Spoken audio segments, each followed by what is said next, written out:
So Gravely has one of the longest histories of any garden tractor brand, and this story goes all the way back to rural Martinsville, Virginia in 1876, when a baby boy was born on a tobacco farm. His name, Benjamin Gravely.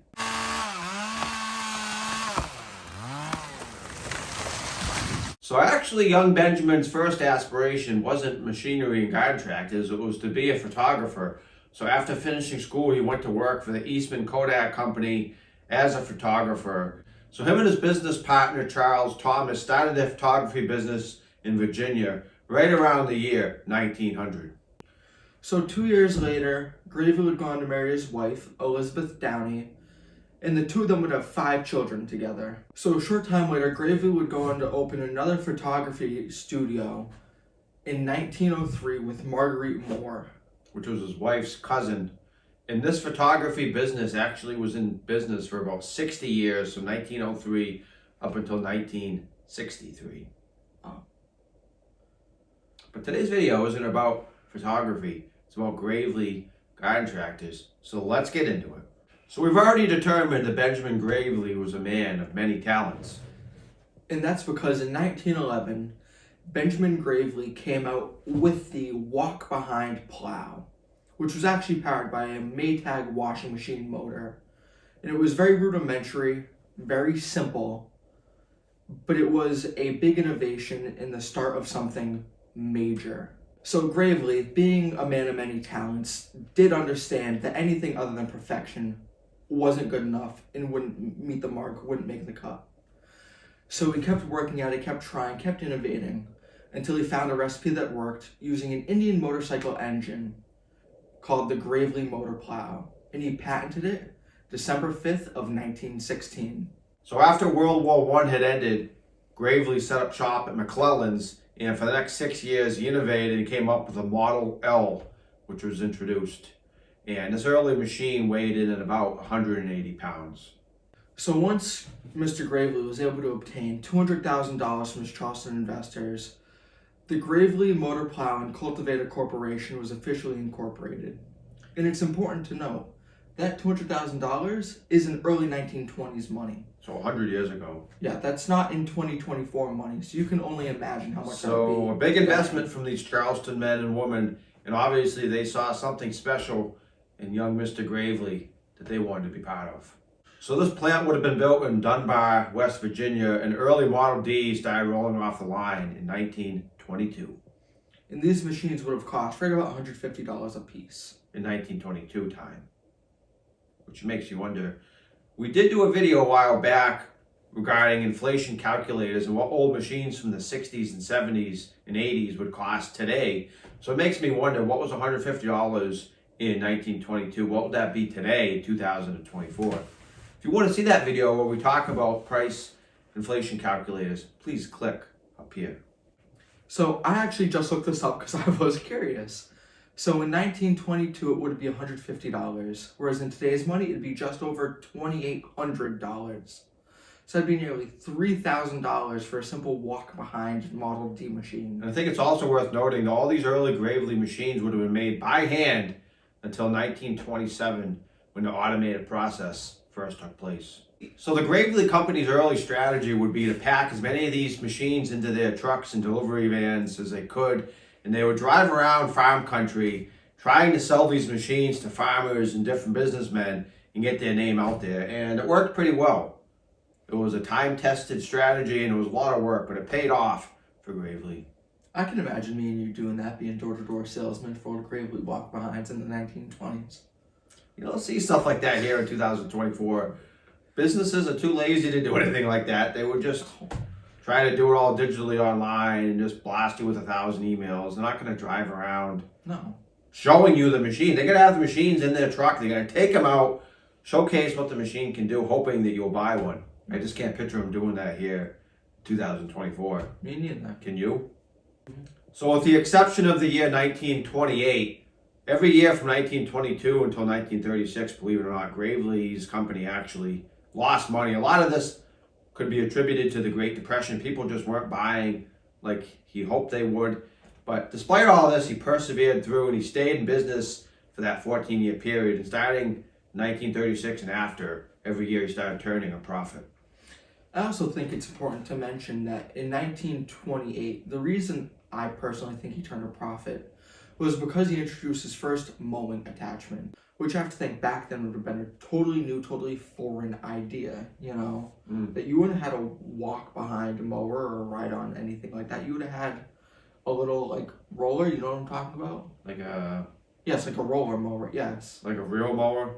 Yes. Like a spinning wheel? Yes. Or a scythe where you just all day long do one of these motions? Yeah, and so you can... To rotate a Cuttsville? Yes. So Gravely was actually credited with being the first brand to have a gear transmission in a garden tractor. And over the next decade, things really started looking up because in 1945, they got 1,000 tractor order placed by the United Nations Relief and Rehabilitation Administration, which would make sense. This was directly following World War II. They had a lot of soldiers coming home to impoverished conditions, and they would want to rehabilitate them. And so part of that would be them having a nice lawn and something to plow gardens and all kinds of other things on these, 1940s, 1950s homesteads. Yeah, and these nice suburban plots. So the Model D was discontinued. The Model L continued to pick up steam, and in 1956, a second plant was built in Albany, Georgia. Georgia. So in 1960, Gravely purchased the Winchell Manufacturing Company, which produced a clean cut mower and added it to their line of machinery that they offered. So my question for you is, do you think the Gravely clean cut mower would cut as well as a Deep Dish Simplicity from similar That's a timeframe? pretty tall order. I don't know. I mean, the Simplicity is pretty incredible, so I just don't know. By the way, if you want to learn more about some of the Simplicity lines, please consider clicking up here. So this is where some really big changes started to happen. There were some hardships that Gravely went through, and they were sold to the Studebaker Packard Company, who sought out to come out with the first four-wheel garden tractor by Gravely.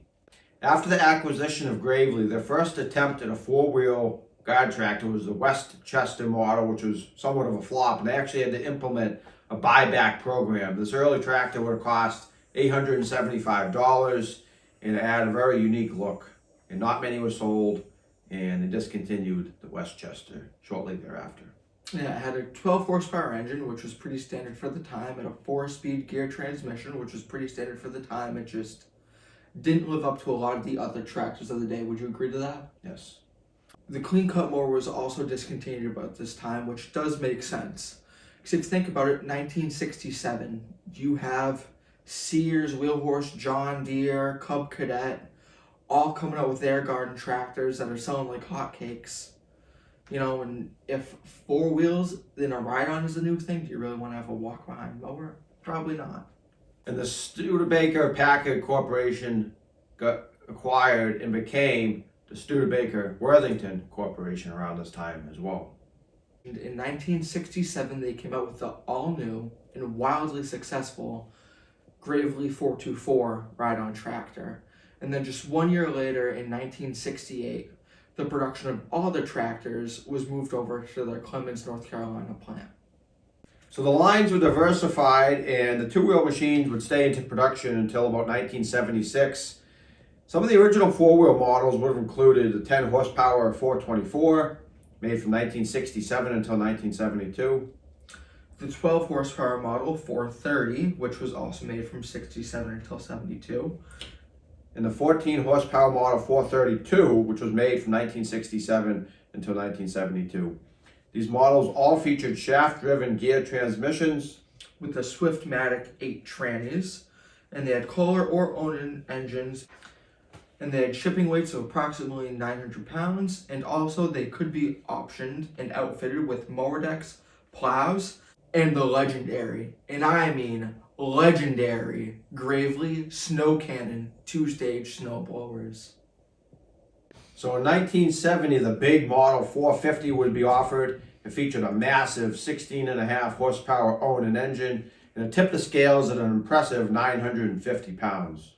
So another thing you have to consider, and this ties into our history of garden tractor videos, which is up here. But so 1970 was really the start of the horsepower wars. Would you agree it was like the early stages of the horsepower wars? Mm-hmm. So you got to think, everyone had, say, 12, 14 horsepower. Gravely comes in with a 16.5 horsepower beast. It was a big deal back then, even though I know that 16.5 doesn't sound big to us now. Back then, 16.5 would have been like your big block V8s. So another important thing to know is Gravely had their engines over the back of the tractors, over the rear tires. And the reason for that is because they evolved from two-wheel walk-behind tractors. But that really gave the tractor a whole lot of traction compared to some of your other brands.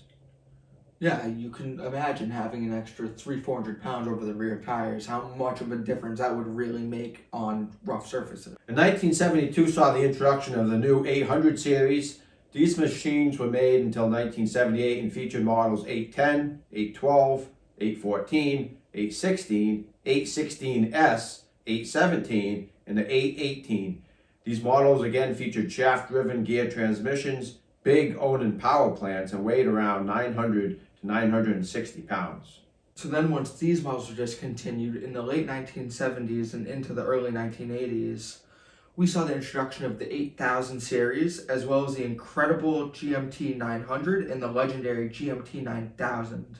Speaking of the GMT 9000, it's one of the heaviest garden tractors ever made, and we actually did a video on the heaviest garden tractors ever made. And if you'd like to see that video, please click up here. So in the late 1980s, we saw the G series introduced, with some models being made up until 2001, such as the monstrous 24G.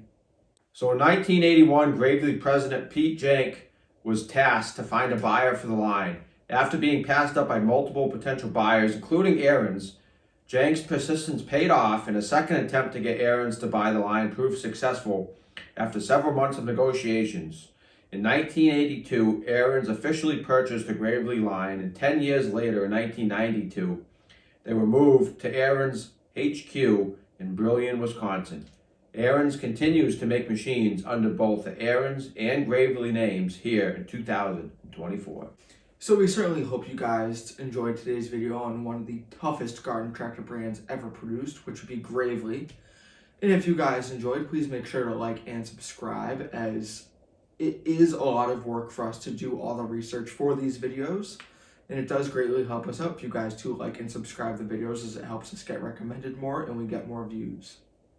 But with all that said, we certainly do hope you guys enjoy these videos. Let us know if you are enjoying them, if you have any other ideas for videos, and we'll see you In the next one.